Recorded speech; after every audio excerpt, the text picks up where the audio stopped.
Chennai super Kings அணி கடந்த சீசனில் படுமோசமாக விளையாடியது. இதனால் எதிர்வரும் 2026 IPL தொடரில் சிறப்பான செயல்பாட்டை வெளிப்படுத்த வேண்டும் என்று நோக்கி CSK அணி தீவிரமாக தயாராகி வருகிறது.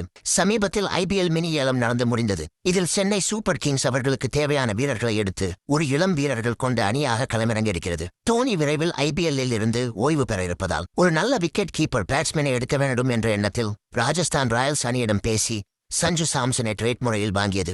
இதற்கு CSK அணியின் ஒரு தூணாக விளங்கிய ரவீந்திர ஜடேஜாவை விட்டுக் கொடுக்க வேண்டிய நிலை இருந்தது. சென்னை சூப்பர் கிங்ஸ் அணியின் எதிர்காலத்தை மனதில் வைத்து அந்த ரிஸ்கையும் அவர்கள் எடுத்துள்ளனர். மினி ஏலத்தில் கார்த்திக் சர்மா, பிரசாந்த் வீர் என இந்திய அணிக்காக இதுவரை அறிமுகமாகாத அன்கேப்ட் வீரர்களை கோடிகள் கொட்டி வாங்கி மிடில் ஆர்டரை பலப்படுத்தியது. அதுபோக ஆஸ்திரேலிய வீரர் மேத்யூ ஷார்ட் போன்ற வீரர்களை வாங்கி பேட்டிங் துறையையும் பலப்படுத்தியது.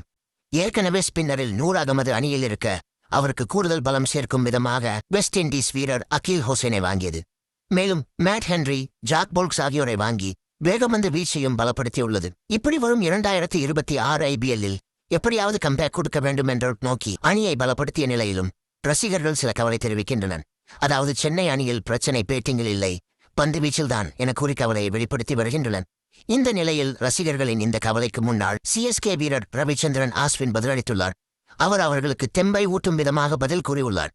நீங்கள் நாதன் எலிஸ், அகில் ஹோசைன் ஆகியோர் எப்படி விளையாடுகிறார்கள் என்பதை கவனிக்கவில்லையா? அவர்களுடன் நூர் அகமத்தை சேர்த்துக் கொள்ளுங்கள் என பதிவிட்டுள்ளார். அதாவது நாதன் எலிஸ் நடந்து வரும் பிக் பேஷ் லீக் தொடரில் சிறப்பாக விளையாடி வருகிறார். அதேபோல் அகில் ஹோசைன் நடந்து வரும் SCL20 கில் பேட்டிங் மற்றும் பவுலிங் என இரண்டிலுமே அசத்தி வருகிறார். இவர்களுடன் எதிரணியை அச்சுறுத்தும் ஸ்பின்னராக நூர் அகமது இருக்கிறார். கடந்த சீசனில் 24 விக்கெட்களை கைப்பற்றி பர்பிள் கேப்புக்கு போட்டி போட்டு வந்தார். எனவே இவர்கள் இருக்கையில் கவலை வேண்டாம் என ரசிகர்களை ஆறுதல் படுத்தியுள்ளார் ரவிச்சந்திரன் அஸ்வின்.